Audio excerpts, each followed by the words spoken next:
Բարև ձեզ, կամուրջ քաղաքացիական նախաձեռնության շրջանակներում սկսում ենք հեռուստատեսային քննարկումների շարքը։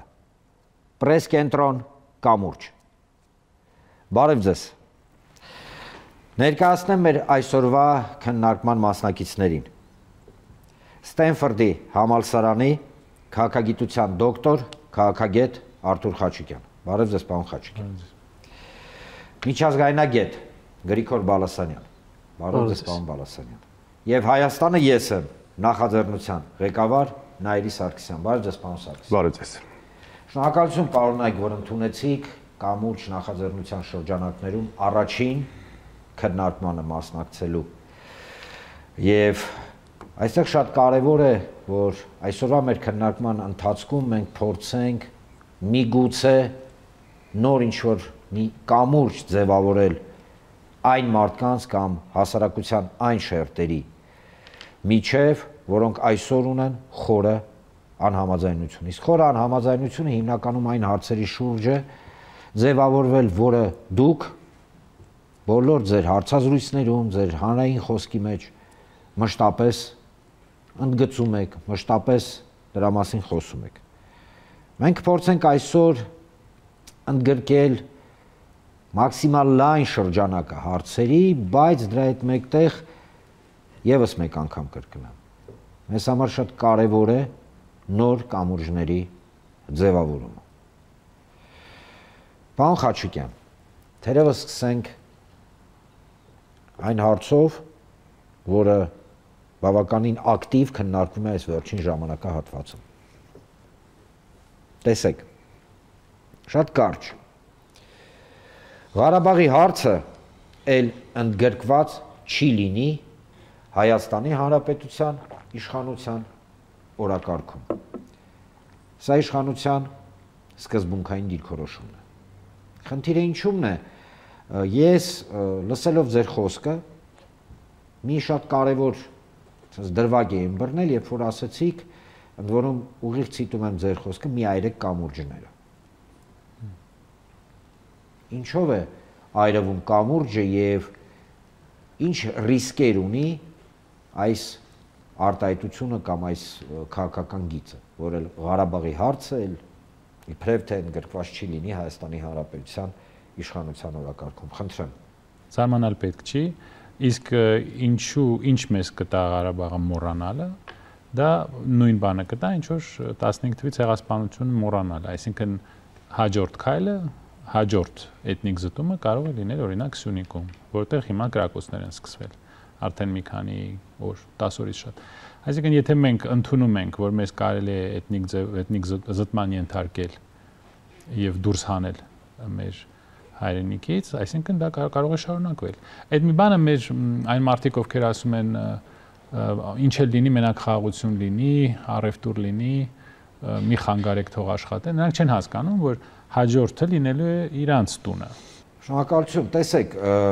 ես միանգամայն կիսում եմ ձեր մտահոգությունը այն պարագայում, որ այո, չի լինում, գիտեք, sense ընտրովի ինչ-որ անվտանգային համակարգ կամ մասնակի անվտանգային համակարգ, հա, եկեք լինենք շիտակ, Հայաստանի Հանրապետության անվտանգային համակարգը ինքը ոմանց դուրը գա թե չէ, ինքը ուղիղ կապ ունի տարածաշրջանային գործընթացների հետ, մասնավորապես Արցախի հիմնախնդրի հետ։ Հիմա Արցախի հիմնախնդիրը տարանջատելով Հայաստանի Հանրապետության քաղաքական գործընթացների, հա, գործընթացներից, այսպես ասենք, հնարավոր է հասնել միգուցե, հա, ինչ որ մի դե լավ Հայաստանի համար դրական հանգուցալուծման։ Դուք մասնակի արդեն պատասխանեցիք, խնդրեմ ավելի ծավալուն, հա, ինչ ռիսկեր է իրականում կիրառում այն, գիտեք, աշխատելավոճը, որը ենթադրում է Արցախյան հիմնախնդրի դուրս մղումը առհասարակ Հայաստանի Հանրապետության օրակարգից, այլ ավելի շատ ռիսկերից, բացի, հա, սենց ընդհանուր առմամբ, որ կլինի այսպես, այ կոնկրետ։ Դե նախ պետք է հասկանալ, որ եթե մենք ընդունում ենք, որ մեր հայրենակիցներին կարելի է ուժով վռնդել իրենց հազարամյա հայրենիքից, մենք ընդունում ենք այդ նախադեպը, այդ պրեցեդենտը, Դրանից հետո այդ նույն փաստարկները կարող են օգտագործել մեր դեմ Սյունիքում եւ ուրիշ տարածքներում։ Դուք գիտեք, որ մենք Ադրբեջանի համար արևմտյան Ադրբեջան ենք եւ այստեղ պետք է գա 300,000 ադրբեջանցի։ Եվ մենք միջև հիմա չենք որոշել, որ գյուղերից են հայերը դուրս գալու։ Եթե գալիս է մենք դուք նկատի ունեք ովքեր այս խումբը, որ եկել է իշխանության, դա մենք չենք իհարկե, այս խումբը նրանք չեն կարողանում ոչ մի ճշգրիտ պատասխան տալ, թե այդ 300,000 ադրբեջանցին, որ գալու են մեր տարածք, որտեղ են ապրելու, որ գյուղերից են հայերը դուրս գալու։ Որտեվ 300,000-ը ասենք թե, եթե համարենք, որ մի գյուղում 5,000 մարդ ապրում, մեր մոտ ես չգիտեմ թվերը չունեմ, բայց ասենք մոտավորապես 5,000 մարդ, դա նշանակում է, որ մենք 60 գյուղ պետք է ազատենք հայերից։ Եկեք մի անգամից որոշենք, որ գյուղերից են մարդիկ դուրս գալու։ Այն մարդիկ, ովքեր ասֆալտի համար ձայն տվեցին այս խմբին։ Եվ մի մոռացեք, որ Ղարաբաղցիների դեմ այս քարոզչությունը տարիներով է ծավալվել, տարիներով։ Մեր մոտ այս ներքին թշնամին, մեր տարածքում գործող այդ գործակալությունները, որոնք անընդհատ ֆինանսավորում են Արևմուտքից եւ երևի Թուրքիայից, տարիներով մեզ սովորացրել են, որ մեր բոլոր խնդիրների պատճառը ղարաբաղցիներն են, ղարաբաղցիները վատ մարդիկ են, հայ չեն, Ղարաբաղի կլանի թեզը, որ կոռուպցիան ղարաբաղցիներն են պատասխանատու նրա համար, որ մենք կոռուպցիա ունենք։ Այսինքն հիմա որ մեր նոր կոռուպցիան դուք տեսնում եք այդ նոր տները, վիլլաները, այդ արտասահմանյան ոյաժները, դրանք են ղարաբաղցիներ։ Նրանք են ղարաբաղցիներ անում։ Այսինքն, երբ որ ձեր երկրի ներսում աշխատում է ագենտուրա, արտասահմանյան ագենտուրա, որը արտասահմանից փող է ստանում, որպեսզի կործանել ձեր հայրենիքը, դուք մի զարմացեք, որ այդպիսի բան է կատարում։ Եվ Միացյալ Նահանգներում, եւ Անգլիայում, եւ Ֆրանսիայում, եւ Վրաստանում հիմա, Ռուսաստանում, Գերմանիայում կան օրենքներ, որոնք արգելում են, որ ձեր երկրի ներսում գործի արտաքին աղբյուրից փող ստացող, խոսքը USAID-ի մասին է։ Եվ ուրիշների։ Իսկ Ղարաբաղին, ինչ վերաբերում է Ղարաբաղին, գոնե պետք է քննարկել ղարաբաղցիների վերադարձի իրավունքը, ինչ որ միջազգային երաշխիքներով։ Ոչ ոք նոր պատերազմի մասին չի խոսում, բայց պատերազմը գալու է, եթե սա շարունակվի, եթե այսպես անընդհատ զիջելով, հետ քաշվելով, վախենալով, թույլ մնալով այս խումբը մեզ այսպես պահի այս վիճակում, հաջորդ քայլը լինելու է Սյունիքը։ Եվ դուք հասկանում եք, ամեն անգամ ասում ես եւ ապացույցը տեսնում եք։ Ասում ես կրակում են։ Չէ, չկա տենց բան չեն կրակում, մանախուղա, բան ինչ որ մեկի ծնունդներ, երևի սոված են դրա համար են կրակում եւ անընդհատ ինչ որ բան մտածում են, այսինքն սա բան է, կլասիկ բան է, սեկտանտների ռեակցիա է։ Մարդիկ իրականությունը չեն ուզում տեսնել։ Մենք գործ ունենք աղանդի հետ։ Ինչպես այս մարդկանց բացատրել, որ հաջորդը իրանց տունն է, եթե Ադրբեջանը ասում է կոնդը ադրբեջանական էր, որ Երևանը Իրիվան է, որ մենք արևմտյան Ադրբեջան ենք, եւ մարդիկ էլի չեն հասկանում դա ինչ է նշանակում։ Ես էլ ոնց բացատրեմ։ Կամ ադրբեջանցիները էլ ինչ պետք է ասեն։ Այսինքն պետք է իսկականից Ադրբեջանի բանակը մտնի Երևան, հասնի, ասենք այդ կենտրոնը, Սարյան փողոցի, ասենք ձորի այդ ռեստորանները մտնի, որ նոր այդ մարդիկ հասկանան, թե ինչ է լինելու։ Հասարակությունն է մեղավոր։ Չէ, հասարակությունը մեղավոր չի, հասարակությունը եւ ժողովուրդը մի քանի անգամ բողոքի դուրս եկավ, բայց ընդդիմությունը չկարողացավ դա օգտագործել։ Ցավոք սրտի դա փաստ է։ Եվ մարդիկ ուղղակի հույսը կորցրել են հիմա, չգիտեն էլ ինչից բողոքեն, ինչ անեն, կորել են ուղղակի։ Մեր մարդիկ չգիտեն ինչ անեն մարդիկ, բայց կա այդ փոքր խումբը, հիմա արդեն փոքր խումբ է, 10-ից 15%, որ ասում է ամեն ինչ ճիշտ են անում, մի խանգարեք, նա մեր փրկիչն է, նա մեր աստվածն է, սա սեկտա է։ Դուք գիտեք 70-ականներին բան կար Sun Temple, Միացյալ Նահանգներում կար տենց սեկտա, Աստծու տաճար, արևի տաճար, Sun Temple։ Եվ իրանց ղեկավարը անունը մոռացել է, Ջոն, չգիտեմ ինչ էր, թե Ջոնսոն էր, չգիտեմ, կարևոր չի։ Իրենց հավաքել էր մի կղզու վրա Գույանայում, եւ 900 մարդ երեխաների հետ միասին միաժամանակ թույն ընդունեցին եւ մահացան։ Այսինքն մարդկանց կարելի է հասցնել այդպիսի վիճակի, այնքան հիպնոզի տակ պահել, որ մարդը ինքը իրան սպանի։ Մենք փաստորեն նույն վիճակում ենք։ Մենք հասարակություն ենք, որը ինքը իրան սպանում է, բայց այդ ձայները ամեն օր գալիս են։ Ամեն ինչ լավ է, հանձնվեք, չեն կրակում, Գորիսը մեզ պետք չէ, թե Գորիսը կաղափանը կդառնա պատմական Հայաստան, դա մեզ պետք չի, ցեղասպանություն մեզ պետք չի, Արարատ մեզ պետք չի, Երևանը Իրիվան կդառնա, Սևանը մեզ պետք չի, Ալեքսանդրապոլը թուրքերը մտել են, թող մի հատ էլ մտնեն, այս ներքին թշնամին շարունակում է գործել։ Այսինքն զարմանալ պետք չի, որ մենք այսպիսի վիճակում ենք։ Շնորհակալություն, պարոն Խաչիկյան, մենք անպայման կանդրադառնանք ձեր բարձրաձայնած բոլոր դրույթներին, անցնենք առաջ։ Պարոն Բալասանյան, տեսեք, Արցախահայության խնդիրները այսօր հանրային ուշադրության կիզակետում են։ Իշխանությունը որոշեց չեղարկել 40+10, այսինքն այդ կոմունալ վճարների համար 40,000 դրամ + 10,000 դրամ, հա, դրամների աջակցության ծրագիրը արցախցիներին։ Այնտեղ ճիշտ է բանակցային գործընթաց գնաց, ինչ որ մի խմբերի համար մնաց, հա, անչափահաս, անապահով, մի խոսքով ինչ որ մի գործընթաց գնաց, ինչ որ մի մասը մնաց, բայց այնուամենայնիվ այդ որոշումը կա։ Դրա հետ մեկտեղ մենք գիտենք, որ արցախցիները բավականին մեծ բողոքի ալիք են բարձրացրել եւ պահանջում են, որ այս գործընթացը ինքը չեղարկվի գոնե մոտակա ժամանակներ, որովհետև խնդիր կա իրականում ապրուստի եւ ապրելու, այսինքն սա փորակռիվ չի, հա, կամ ստամոքսակռիվ չի։ Բայց այնուամենայնիվ, հաշվի առնելով բոլոր գործընթացները, ձեր կարծիքով ինչ հետևանք է ունենալու այս process-ի կամ այս, հա, գործընթացի չեղարկումը, խոսքը 40+10-ի մասին է, խնդրեմ։ Շնորհակալություն հրավերի համար, հարցը իրոք շատ այսպես հրատապային հարց է եւ այդ հարցը ստեցություն կարելի է բաժանել երկու մասի։ Նախ առաջինը պետք չէր այդ մարդկանց թողնել դարձնել տնանկ, զրկել ապրուստի բոլոր միջոցներից եւ հետո նոր սկսել ինչ որ 40+10,000 այդպես որ ծրագիր իրականացնել, այդ մարդիկ ապրում էին իրենց բնակավայրերում, այդ մարդիկ ապրում էին իրենց տներում, ունեին աշխատանք եւ այնպես չի որ այդ մարդիկ մուրած կանեն եւ եկել են եւ ինչ որ փող են մուրում։ Այստեղ ավելի գլոբալ հարց կա։ Նախ կարծում եմ պետք է պատճառների մասին բարձրաձայնենք, հետո նոր սկսենք հասկանալ, թե դրա հետևանքները որն է լինելու։ Պատճառը ո՞րն է։ Ինչն էր պատճառը, որ այդ մարդիկ հայտնվեցին այս իրավիճակում։ Ով էր պատճառը, որ այդ մարդիկ այսօր հայտնվել են Երևանի կենտրոնում եւ ուղղակի այլ ճանապարհ չունենալով իրեն զայրույթի ձայնն են բարձրացնում, դրան գումարած այնպիսի անելանելի սոցիալական պայմաններ են ստեղծված, որ այդ մարդիկ ուղղակի այլ տարբերակ չունեն։ Եթե մենք 150,000 կամ 120,000 մարդու Հայաստանում տեղավորելուց առաջ այդ մարդկանց նվազագույն կենսապայմաններն ապահովող որևէ գործիքակազմ չենք մտածում,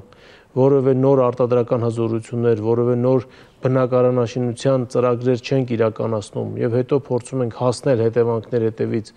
որ դե մի բան կանենք, մի մասին կապահովենք, մի մասին չենք ապահովի, բնականաբար սա սոցիալական հուզումներ եւ սոցիալական բունտ կարող է առաջացնել։ Բայց սա նաեւ իմիջային նշանակություն ունի Հայաստանի համար, սա միանշանակ ազդում է նաեւ Հայաստանի վարկի եւ հեղինակության վրա, քանզի Հայաստանը իբրև պետություն իր քաղաքացիների, իր հայրենակիցների հարցերով չի զբաղվում։ Եվ հետո այդ կեղծ առաջ քաշած թեզը այդ որ դե գիտեք իրենց անձնագրերը 070 կոդով են, իրենք Հայաստանի քաղաքացիներ չեն, բա ինչ են։ Այսինքն ինչ Արցախում 120,000 տուրիստեր ապրում, որ տուրիստական անձնագրեր էին բաժանվել ժամանակին այդ մարդկանց։ Այդ անձնագրի հետևում գրված է, այս անձնագրի կրողը հովանավորվում է Հայաստանի Հանրապետության կողմից եւ նրա հովանավորը եւ պաշտպանը Հայաստանի Հանրապետությունն է։ Այսինքն նոր ընթացակարգ սկսել աշխատանքի չընդունել, անձնագիրը փոխի, նոր աշխատանքի կընդունենք, ինչու փոխի, որ հանկարծ անձնագրում գրանցման հասցեն այլևս չերևա։ Միգուցե խնդիրն այստեղ է,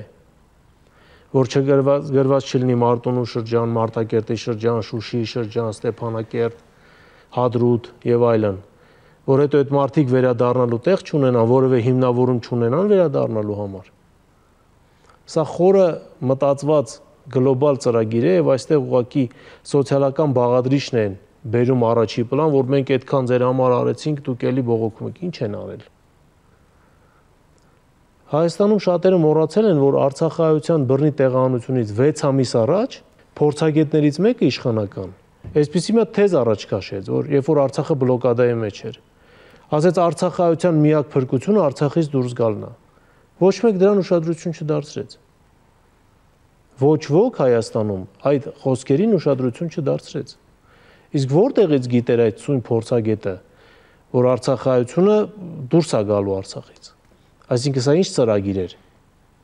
Եվ հիմա այդ մարդկանց դնել եւ նեղ մանր սոցիալական հարցերով կաշկանդել եւ փողը կտրեն, որ չբողոքեն, սոցիալական խնդիրները չկարգավորեն, որ չբողոքեն, սա նվազագույն անբարոյականություն է։ Այդ մարդիկ այլ բան չեն ուզում։ Այդ մարդիկ ցանկանում են ապրել իրենց հայրենիքում եւ ապրել արժանապատիվ։ Հակառակ պարագայում երկրորդ տարբերակը այդ մարդիկ ուղղակի լքելու են Հայաստանը եւ դուրս գան։ Դա կործանարար լինելու բոլորիս համար։ Քանի արցախցին ապրում է Հայաստանում, Արցախ վերադառնալու հնարավորությունը ավելի մեծ է, քան այն արցախցու, ով կապրի Ֆրանսիայում, Հոլանդիայում, Լոնդոնում, Մոսկվայում կամ Վաշինգտոնում։ Սա գլոբալ ծրագիր է, որի մասին պետք է մտածել եւ պատճառներն են հենց այդտեղ է թաքնված։ Կրկնում եմ, անձնագրի փոփոխությունից այդ ամեն ինչը սկսվեց եւ սա ունի հեռուն գնացող նպատակներ։ Սա հենց այնպես չի անձնագրի փոփոխություն արվում,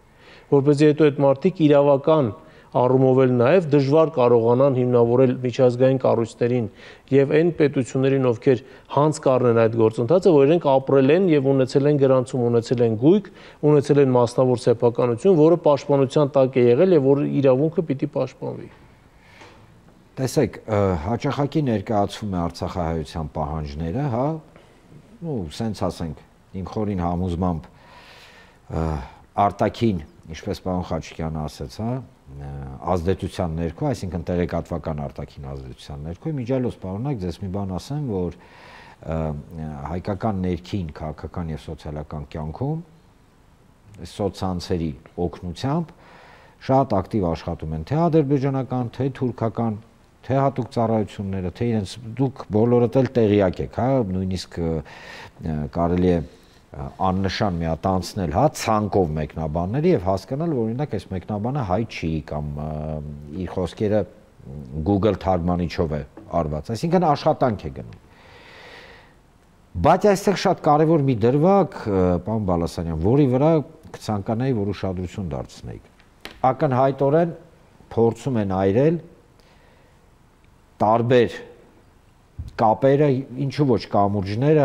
հայկական հասարակության տարբեր, հա, շերտերի եւ տարբեր ներկայացուցիչների միջև այրել, որովհետեւ այն ինչ կատարվում է արցախցիների հետ, արցախցին ինչ հայեր են, մենք էլ ենք հայ, բոլորս էլ հայեր ենք։ Այսինքն հայերի մի խումբը,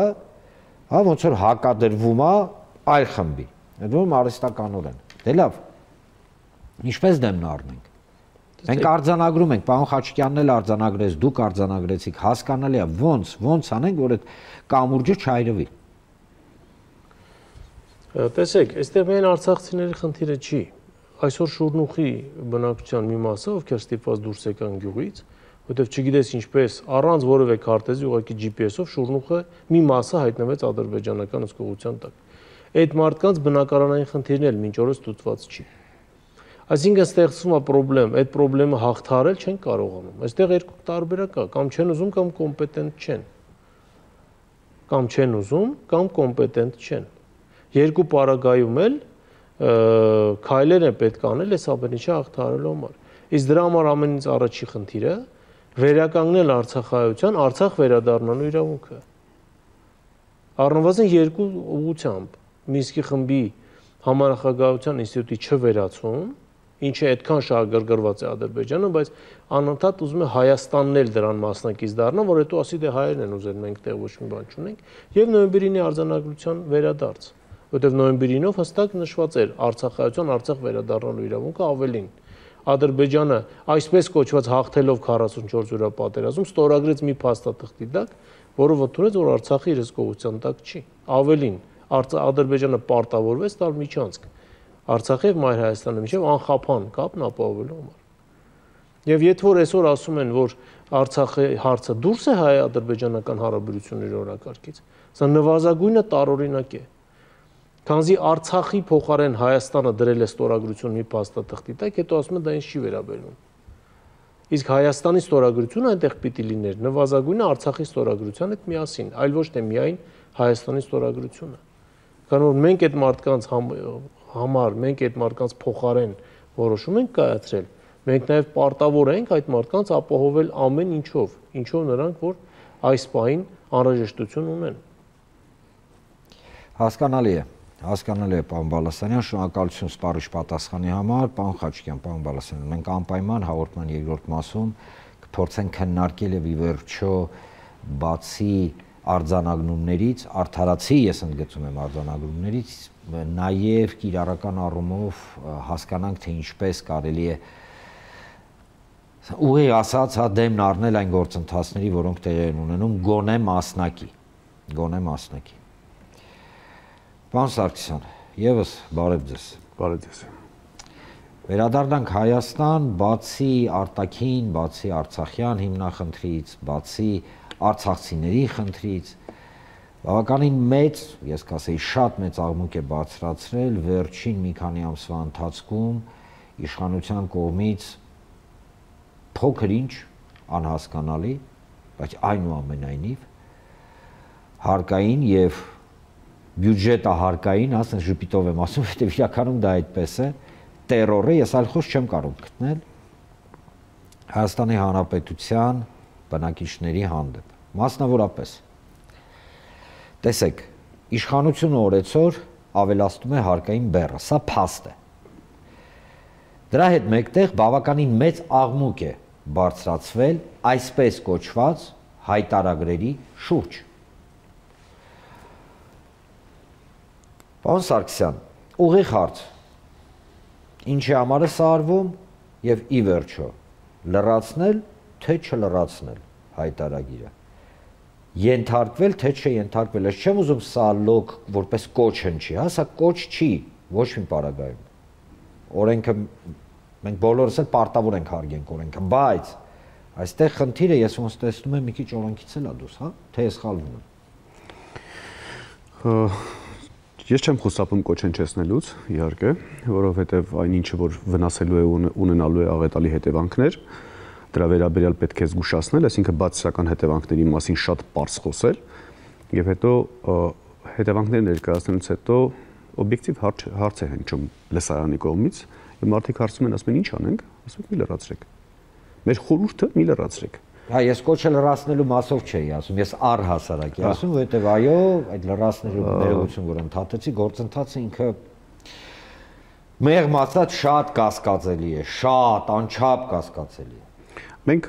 այնուամենայնիվ ներկայացրել ենք 6 կետ, որի պարագայում թույլատրելի կհամարենք հայտարարագրման ինստիտուտի ներդրումը, այդ 6 կետերի վերաբերյալ դեռևս որևէ փոփոխություն չկա, բացի կոսմետիկ առումով որոշակի այսպես այդ քայլերից, ընդ որում դրանց կեսը մանիպուլյատիվ, կեղծ, այսպես թեզերով։ Օրինակ մինչև 300,000 դրամների չհայտարարագրման թեզը։ Ասում եմ մինչև 300,000-ը մի հայտարարագրիկ, բայց հարկվում է։ Հիմարությունը դուրս գալիս ստացվում։ Չէ, այդ ո՞նց։ Տեսեք, Նիկոլ Փաշինյանը հայտարարում է ազգային ժողովից, ասում է մինչև 300,000 դրամը չի հայտարարագրվում։ Այո, մարդիկ համոզված են մինչև 300,000 դրամը չի հայտարարվում, բայց հարկվում է։ Այսինքն դուք կարող եք չհայտարարագրել, չի հայտարարագրվում, բայց հարկը, բայց մի րոպե, ինչպես։ Շատ սովորական, որովհետև հարկումը կախված չէ հայտարարագրումից, հարկման համար գոյություն ունի հարկային օրենսգրքի իմպերատիվ պահանջ, ըստ որի եկամտի տեսակների դասակարգում, որ եկամուտն է հարկման ենթակա, որ եկամուտը հարկման ենթակա չէ։ Եվ այսպես մարդկանց գցում է թյուր իմացության մեջ։ Այնուհետև հարկային մարմինը գալիս թակում է մարդկանց դուռը եւ ասում է դուք գիտեք, դուք գանված եք։ Ընդ որում միլիոնների մասին է խոսքի եւ ոչ թե հազարների, 10,000-ների կամ 100,000-ների մասին։ Սա եկամուտային մասով։ Ինչ վերաբերում է շարունակական հարկային բարձրացումներին եւ հարկային տերորներին, այո շատ ճիշտ եք նկատել եւ դա ունի մի քանի բացատրություն։ Առաջին բացատրությունը պետական բյուջեի եկամտային մասի ապահովման, այսպես անկարողությունն է իշխանությունների։ Փաստ թիվ ունենք, որ 2024 թվականի եկամտային մասը 223 միլիարդ դրամով ավելի պակաս է կատարվել։ 2025 թվականի համար շուրջ 200 միլիարդով ավելի եկամուտ է պլանավորվել եւ դրա հիման վրա բնականաբար որոշակի ծախսեր պլանավորված։ Այսինքն Հայաստանի Հանրապետությունը խնդիր ունի 400 միլիարդ դրամի եկամտի ապահովման։ Այդ եկամուտը չկա, որովհետեւ եկամուտը միլիարդ դրամը համարյա 1 միլիարդ դոլար, հա, 1 միլիարդից ավել, 1 միլիարդ դոլար մոտավորապես Հայաստանի Հանրապետությունը խնդիր ունի 2025 թվականին կատարման։ Ինչպես պետք է կատարել այդպիսի եկամուտները։ Պետք է ստեղծել տնտեսական ներուժ, ստեղծել հավելյալ բարիք, արտադրանք կամ ծառայություն, որից էլ գեներացնել որոշակի հարկեր, որով հնարավոր լինի բյուջեի եկամտային մասը ապահովել։ Եթե մենք վերլուծության ենք ենթարկում 2025 թվականի արդեն հրապարակված վիճակագրությունը, միայն առաջին երկրորդ ամիսներն են հունվար եւ փետրվարը, եւ ուսումնասիրում ենք աճի դինամիկան, մենք վստահեցնում ենք, որ այդ թիվը չի կատարվելու։ Նույնը մենք զգուշացրել էինք 2024 թվականի հունվարից սկսած, երբ որ ծափարում էին մարդիկ բյուջետային եկամուտների ավել պլանավորման վերաբերյալ, զգուշացնում ենք ինչը տեղի ունեցավ եւ դեկտեմբերին ֆինանսների նախարար եւ այլ պաշտոնյաներ արդեն սկսեցին հայտարարել դրա մասին, որ այո չենք կարողանում կատարել։ Այժմ չեն կարողանալու կատարել։ Կատարման համար գոյություն ունի երկու հիմնական եղանակ։ Առաջինը պետականամետ ունակ եւ սկզբունքային կառավարությունները ստեղծում են ներուժ, այսինքն պարտքերի ներգրավման հաշվին, կապիտալ ծախսերի հաշվին, սկզբունքային եւ արդյունավետ կառավարման հաշվին ստեղծում են տնտեսական պոտենցիալ, որից առանց որևէ մի քաղաքացու եւ որևէ մի բիզնեսի հարկային բեռը ավելացնելու պլանավորված հավելյալ եկամուտները հնարավոր է լինում կատարել։ Երկրորդ տարբերակը դա արդեն անկարող կառավարությունների վարկագիծն է եւ պետականաքանդ ու պետությունն մոնտաժող կառավարությունների վարկագիծն է,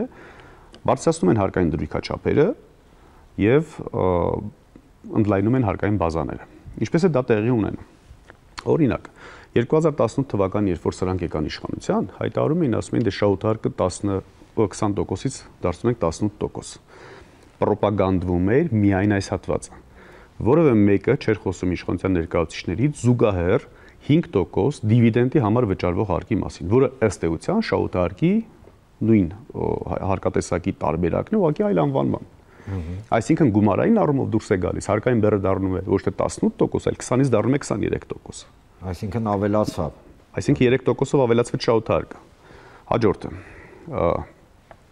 եկամտային հարկի նվազեցման մասին էին խոսում, որը զուգահեռաբար տեղի ունեցավ, այսինքն եկամտային հարկը որքան տոկոսադրույքով որ նվազեց, զուգահեռաբար սոցիալական վճարները ավելացավ, այսինքն գումարային առումով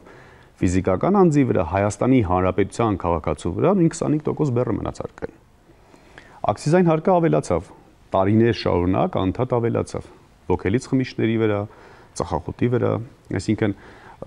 մեր ավանդույթները պահող եւ հարսանիք ու կնունկ եւ ծնունդ նշող ազգը ինչու ոգելից խմիչք իր սեղաններին չի դնում, ինչու դա ծախս չէ։ Սա եւս հարկային բեռի ավելացման տեսակ է, չէ, որը մարդկանց վրա ունեցավ ծախսային առումով բացասական ազդեցություն։ Այնուհետև տեղի ունեցավ գնաճ, այսինքն պետական քաղաքականությունը այնպես վարվեց, որ տեղի ունենա անկառավարելի գնաճ, այդ ամբողջ ավել հավաքագրված գումարներից բնականաբար շատ ավելի հարկ գեներացվեց։ Սա եւս հարկի բարձրացման տեսակ է, որպես դիտարկվում։ Եվ հաջորդ այսպես մանիպուլյացիան, որ տեղի ունեցավ, սրա մասին պաշտոնական վիճակագրություն չի վարվում եւ շատ դժվար է իրականում վարել, բայց պետք է ուղղակի հետեւել եւ որոշակի ժամանակահատվածում հասկանալ։ Որն է ամսվա ընթացքում մարդկանց ամենաակտիվ սպառման ժամանակահատվածը։ Դա աշխատավարձերի, կենսաթոշակների, նպաստների ստացման ժամանակահատվածն է, որը սովորաբար տեղի ունենում ամսվա սկզբի օրերին։ Ամսվա սկզբի օրերին տեղի ունենում հիմնական սպառում, այսինքն հիմնական առևտուրը։ Մարդը իր համար յուրաքանչյուր օր չի գնում առևտուր իրականացնելու, բացի իհարկե ժամկետ, սահմանապակ ժամկետ ունեցող սննդային ապրանքներից ու բարիկներից, սովորաբար ամսվա առևտուրը կատարում է մի անգամից։ Այսինքն ամսվա սկզբի օրերին գների աճ է տեղի ունենում, ամսվա վերջին օրերին գների նվազում, վիճակագրությունը վարում է, որ գնաճ տեղի չի ունեցել։ Այսինքն գնաճը տեղի է ունեցել, այսինքն 10% գնաճի սկզբանը տեղի է ունեցել, 10%-ով սպառումը իրականացվել է, դրանից ավել հարկը հավաքագրվել է, հետո ամսվա վերջում, որ արդեն սպառում գոյություն չունի, գները նվազեցվել են։ Սրանք այդ հարկերի բարձրացման հիմնական այսպես հակիրճ պատմություններ, որին հաջորդում է հարկային տերորը։ Այսինքն եթե նման իրավիճակում չեն կարողանում նույնիսկ այսպիսի գործելավոճով բյուջետային եկամուտները ապահովել, արդեն գնում են վարչարարության հարկային, գնում են տերորների, գնում են հարձակումների բիզնեսների վրա։ Օրինակ մենք ունենք շատ վտանգավոր հոդված, քրեական օրենսգրքի 290-րդ հոդվածը, որի վերաբերյալ իմիջայլոց այդ թվում գրավոր պաշտոնական առաջարկ ենք տվել իշխանություններին, ազգային ժողովի բոլոր այսպես մշտական հանձնաժողովներին, որ հրատապփոխության ենթարկեն բիզնեսին ահուսարսապի տակ պահել քրեական այդպես պատասխանատվության ենթարկելու հիմքով։ Սա ներդրումների ներգրավման խոչընդոտման, կապիտալի արտահանման կամ կապիտալի փախուստի, վերջերս արդեն կապիտալի փախուստ ենք անվանում, որովհետև կապիտալը սիրում է կայուն միջավայրեր, անկայուն միջավայրի սովորաբար արտահոսում է։ Իսկ Հայաստանի նման անորոշություններով անկայուն եւ անկայուն ծանր իրավիճակում բնականաբար կապիտալը փախչում է։ Այս դեպքում արդեն պետք է հարցակում բիզնեսի վրա, որպեսզի ավելիար հարկ կարողանան հավաքագրել։ Շատ դեպքերում նաև տեղին են ունենում այդպես երկխոսություններ։ Անհրաժեշտ է այսքան հարկ, պայմանականորեն։ Անհրաժեշտ է 100 միլիոն դրամ լրացուցիչ հարկի հավաքագրում, կարող են նստել իշխանությունները եւ պայմանականորեն 1000 խոշոր հարկատների ցանկը բացել եւ ասել դեկեք բաշխենք, որ կազմակերպությունից որքան կարող ենք վերել։ Այս բաշխումը տեղի կունենա, հարցակումը տեղի կունենա, թե օպերատիվ բլոկի ծառայությունների, թե հարկային մարմինների, զուգահեռաբար ինչ արեցին։ Ժամանակին օրինակ հայտարարվում էր տվյալ ֆինանսական տարվա ստուգումների պլանը։ Նախորդ տարի վերացրեցին, այսինքն որևէ բիզնես չգիտի հաջորդ օրը իր մոտ հարկային մարմինը կարող է մտնել ստուգման, թե չէ։ Իսկ այն ժամանակ իրավունքները երաշխավորված էին իրավական ակտերով հենց։ Հիմա կարող են այդ 1000 խոշոր հարկատները, որ ասեցի, 1000 խոշոր հարկատներին այդպես բացել, կապ չունի համակարգը այդպես ռիսկային դիտարկել է թե չի դիտարկել, ուղղակի գնան հարկային բեռի բաշխում իրականացնելու։ Եթե սա էլ չի բավարարում, արդեն գնում են մանր միջին բիզնեսին հարկելու, որը տեղի ունեցավ շրջանառության հարկի բարձրացման ձևաչափով, շրջանառության հարկի որոշակի գործունեություն ծավալների մոտ այո կրկնապատկվեց 5-ից 10% դրույքաչափով պետք է հարկվի, որոշների մոտ 6-ա պատկվեց նույնիսկ։ Այսինքն մինչև 30% հարկային բեռի ավելացում է տեղի ունենում։ Եվ քանի որ հաշվարկեցին եւ ֆինանսների նախարարությունն էլ այդպես հայտարարեց, որ դա մոտավորապես 15 միլիարդ դրամ ավել հավաքագրման մասին է, իսկ մենք հիշում ենք այն 400 միլիարդը, որը որտեղ պետք է 25 թվականին հավաքագրվի, հետեւաբար ինչ պետք է տեղի ունենա։ Արդեն ավելի են իջնում ներքև։ Այսինքն Հայաստանի Հանրապետության բոլոր քաղաքացիները պետք է բեռի բաշխում իրականացնեն։ Այսինքն սա մոտեցանք հայտարարագրել։ Այո, այսինքն վերևից սկսվում է, իջնում է ամենաստորին մակարդակը, որպեսզի կարողանան 400 միլիարդը ապահովել։ Պարոն Սարգսյան, ախր տեսեք, ես դες այդ միանգամայն համաձայն եմ, բայց սա կրկին լրջագույն, իրականում լրջագույն գործընթացների մեկնարկ է վատ առումով այս պարագայում սոցիալական ոլորտում, այսինքն դե պարզ է, որ այն ասեկոսեները սարսափելի, հա, որ մարդկանց մեջ պտտվում են, ցավով եմ արձանագրում գործընկերներ ջան, որ այո, կա բավականին մի ստվար զանգված մարդկանց, ովքեր այն որ ասում է, օրվա հացով են ապրում եւ տատանումը 10-20 հազար, 30 հազար դրամ, հա, ամսական ինքը իրականում կատաստրոֆա է, իսկ խոսքը եթե գնում է հարկային, ասենց ասենք բեռի ավելացման, դրա մասին նույնիսկ, գիտեք, նույնիսկ խոսալ չեմ ուզում, որովհետեւ ինքը լրջագույն հարված կարող է տալ։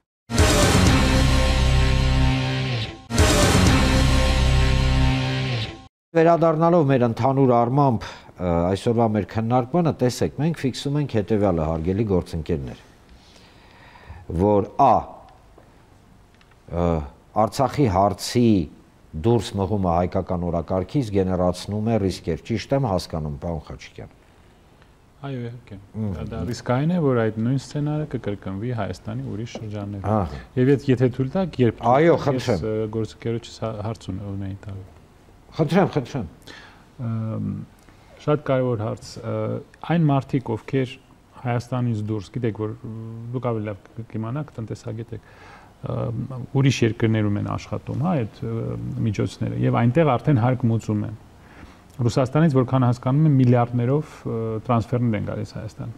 որոնց հարկը արդեն մուծվել է այդ երկրում, ուրիշ երկրում, եւ հնարավոր է, որ այդ երկրի հետ կա կամ չկա, Ամերիկայի հետ կա իմ կարծիքով պայմանագիր, որ երկու անգամ հարկ չի վերցվում afganցից։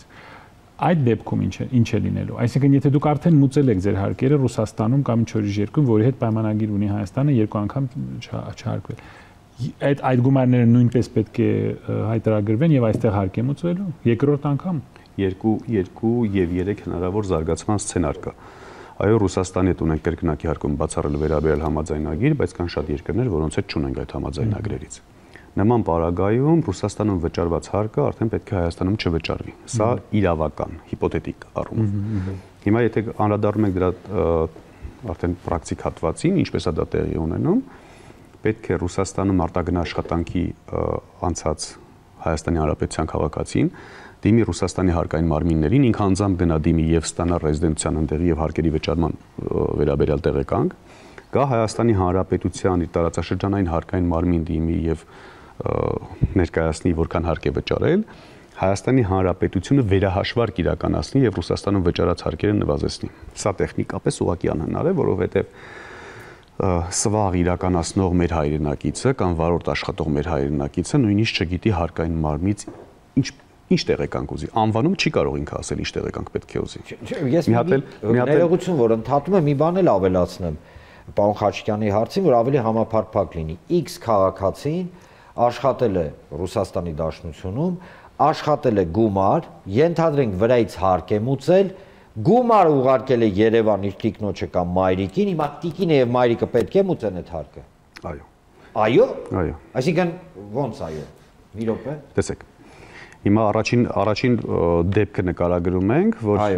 տեղեկանքները պետք է բերեն։ Սա անհնար երևույթ է, իսկապես անհնար։ Ենթադրենք բերեցին։ Չի կարող բերել։ Դե լավ, գնացինք երկրորդ դեպքին։ Ենթադրենք կարողանում է բերի, բայց ինչ է տեղի ունենում։ Շատ դեպքերում մարդիկ արտագն աշխատանքի մեկնողները ոչ թե գնում են Ռուսաստանում, օրինակ, պայմանականորեն Ռուսաստանում աշխատելու ոչ թե կազմակերպություններում, այլ իրանք ունեն բարի համբավ ստեղծված վերանորոգում այդ աշխատանքները իրականացնելու եւ անհատներ պատվերներ են ընդունում 2, 3, 4 եւ սեզոնային բնույթով գնում աշխատում հետ են վերադառնում։ Այս դեպքում Ռուսաստանում հարկ չի վճարել, պետք է բերի ամբողջությամբ Հայաստանում վճարի։ Երրորդ դեպքը նկարագրվածի, երբ որ կազմակերպությունում են աշխատում, բայց վճարում են երկու տեսակ աշխատավարձ, այսինքն գրանցված պայմանականորեն 30,000 ռուբլի, իրականում վարձատրությունը 100,000 ռուբլի։ Տարբերությունը պետք է վճարի Հայաստանում։ Ինչ վերաբերում է ընտանիքին փոխանցելու։ Ընտանիքին փոխանցման պարագայում պետք է կնոջ հետ կնքի նվիրատվության պայմանագիր։ Հիմա եթե հիմա մենք ասում ենք դե լավ ընտանիքի կամ հակադարձում են իշխանությունները եւ ասում են ընտանիքի պարագայում դե ընտանիքի անդամները ինչ են կանրադառնա, չի կարելի երբևէ իրավահարաբերությունները թողնել ստուգող մարմնի բարի կամքի դրսևորման վրա։ Երբեք դա չի կարելի թույլ ատրել։ Այսինքն իրավունքի ուժով պետք է ուղղակի ամրագրել մարդու իրավունքների երաշխիքը ընդհանրապես։ Եվ պատկերացրեք յուրաքանչյուր ընդ որում փոխանցումները շատ դեպքերում բանկային քաղվածքի մեջ չեն արտացոլվում ով փոխանցեց այս գումարները։ Սրանք են շատ լուրջ խնդիրներ։ Պայմանականորեն ամուսինը կնոջը փոխանցեց քարտից քարտ բանկային փոխանցումով կամ ինչ-որ այլ փոխանցումային համակարգով կամ ինչ-որ վճարաշվարկային կազմակերպությունների տերմինալների միջոցով։ Ուղարկող կողմը չի երևում։ Եվ այստեղ արդեն ստացող կողմը պարտադիր 20% գնում է եւ հարկվում է, եւ հետագայում չի էլ կարողանում իր իրավունքները վերականգնել կամ պաշտպանել։ Պարոն Սարգսյան, մի րոպե, հարգելի գործընկերներ, փաստորեն ստացվում է հետեւյալը, որ հիմա մեզ վստահաբար հեռուստադիտողների 99.9% հենց հիմա ընդունված է, չէ՞, քարտից քարտ փոխանցել,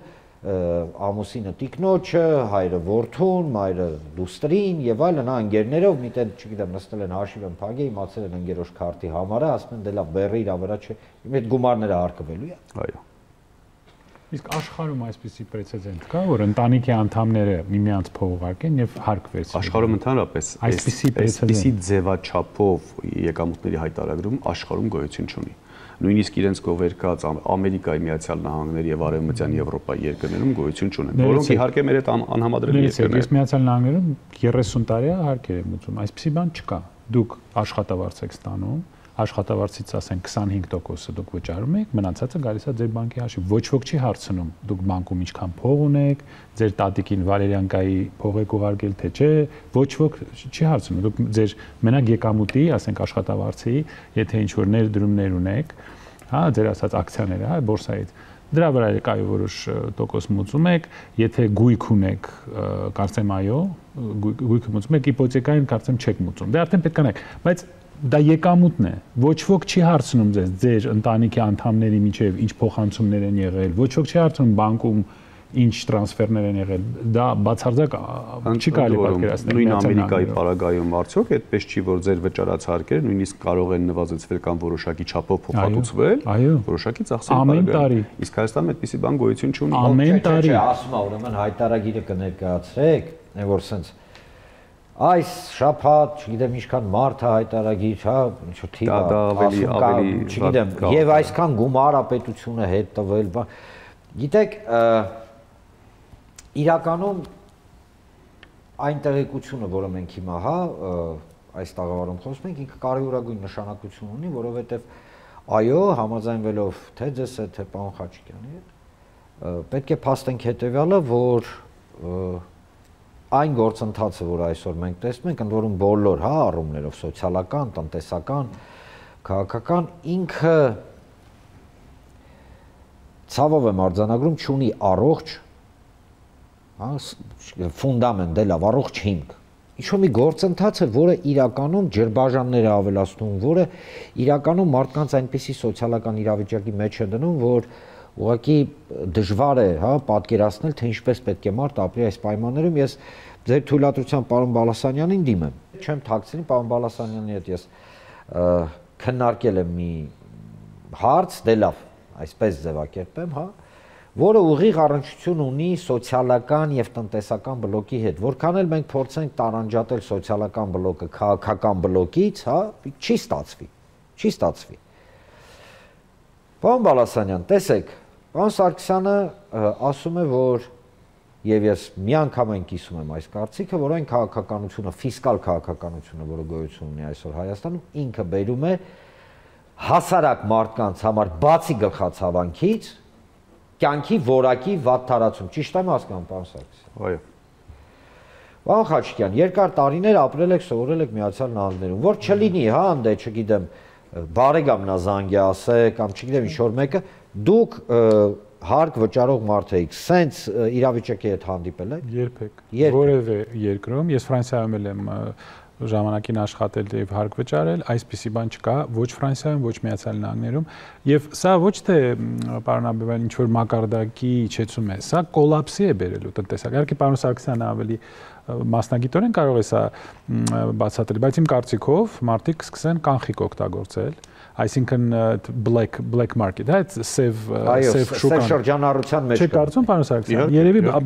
բոլորը կանցնենք հիմա կանխիկ։ Արդեն իսկ բանկային փոխանցումների ահռելի նվազում գոյություն ունի։ Այսինքն մենք կանցնենք սև շուկայի, այդ մարդիկ երևի կսկսեն արդեն մտածել, որ Ռուսաստանում փող ենք աշխատում, Ռուսաստանում էլ ապրենք, որովհետև ամեն անգամ այստեղ դե հա, չէ, բնականաբար արտագաղթ է լինելու։ Դուք այդ 18 թիվը հիշում եք, ես հետաքրիր է, այս մարդկանց նրանք իրանց հետ ծանոթ են, մի հատ ծանոթացնենք այն մարդկանց հետ, ովքեր 18 թվականին ասում են, որ ժողովրդի համար են սա անում, մենք հետ ենք բերելու, որ ասում են հետ ենք բերելու, պարզվում է մեր փողն են հետ բերելու։ Մեկ էլ հիմա մենք պետք է մուծենք այդ իրանց արտասահմանյան ոյաժների ծախսերը։ Այսինքն 18 թվին որ ասում են հետ ենք բերելու, նա ուզում էր ասել, որ մեր ժողովրդի փողն են հետ բերելու, իրանց, ոչ թե հակառակը։ Սա այսպիսի ձևով խաբել մարդկանց, դուք գիտեք իրանց այդ կոճակը, որ նրանք սխմում էին, դա բաններ, թալաններ։ Թալան, դղյակ, ռուսներ, նախկիներ, այդ էին ասում։ Հիմա որևէ նախկին այսպիսի բան արել է։ Ոչ։ Ես հասկանում եմ ձեր ասացի կոնտեքստը։ Ես հասկանում եմ, որ իրավիճակը ավելի քան աբսուրդային է, բայց այստեղ ամենայնի վերադառնալով պարոն Բալասանյանին, կցանկանայի հետևյալն էլ ֆիքսել։ Տեսեք, թե Արցախի հարցի հետ կապված, թե Արցախահայության կենսական ասենք ասենք խնդիրների հետ կապված, թե առհասարակ Հայաստանի Հանրապետության քաղաքացիների սոցիալական իրավիճակի վատ տարածման ներքո, պարոն Բալասանյան, կրկնեմ, մենք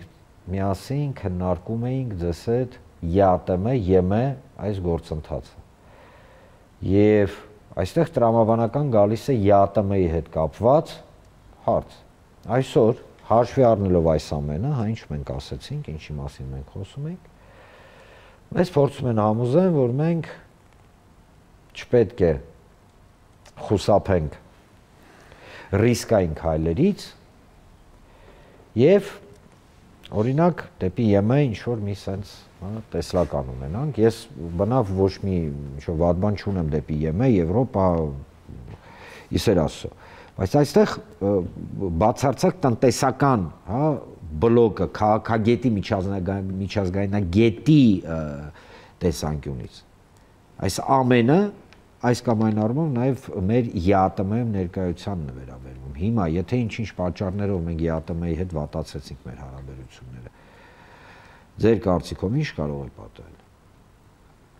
Տեսեք, զուտ միջազգային տեսլականից, մենք առայժմ տնտեսականը չենք քննարկում։ Տեսեք, ամեն դեպքում ուզենք չուզենք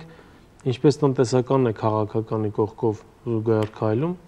այնպես էլ սոցիալականը տնտեսականի կողքով։ ԵԱՏՄ մեծ պայմանագրում կա սկզբունք, 4 սկզբունքներից մեկը կապիտալի ազատ տեղաշարժի սկզբունքն է։ Հիմա եթե կապիտալը A կետից գնում է B կետ եւ այդ ճանապարհին ինքը սկսելու է այսպես հարցակումների ենթարկվել, ես պարոն Խաչիկյանի հետ համաձայն եմ, այն մարդիկ, ովքեր արտագն աշխատանքի են գնում, այդ մարդիկ ուղղակի նախընտրելու են իրենց ընտանիքներին վերցնեն ու տանեն այստեղից։ Այսինքն առաջինը մենք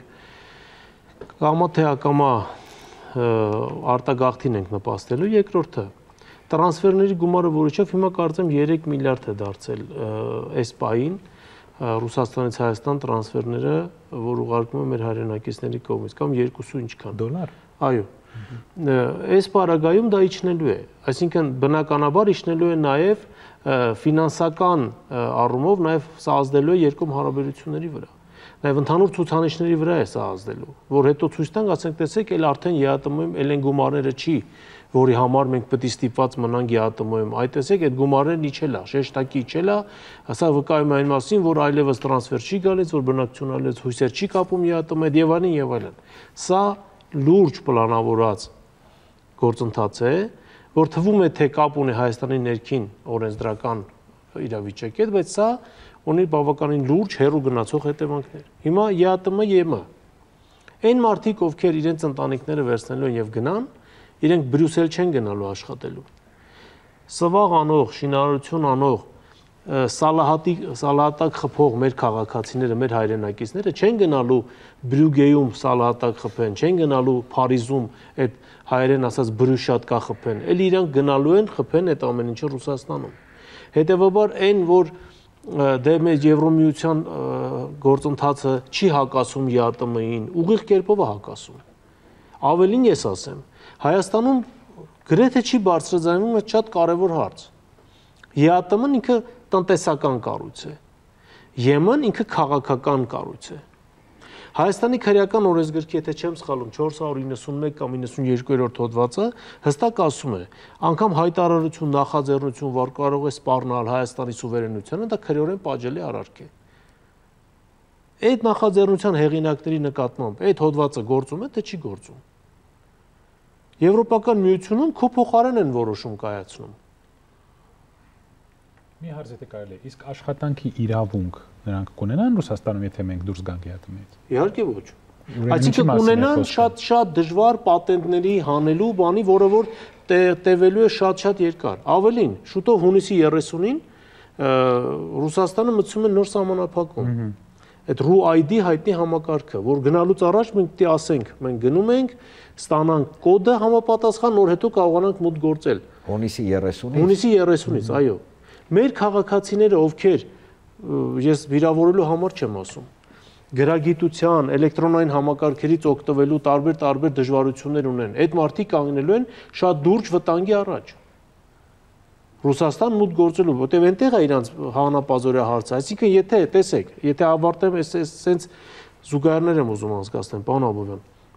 ԵԱՏՄ-ն Հայաստանի համար ապահովում է մինչև 1 միլիոն մարդու համար աշխատանք է ապահովում։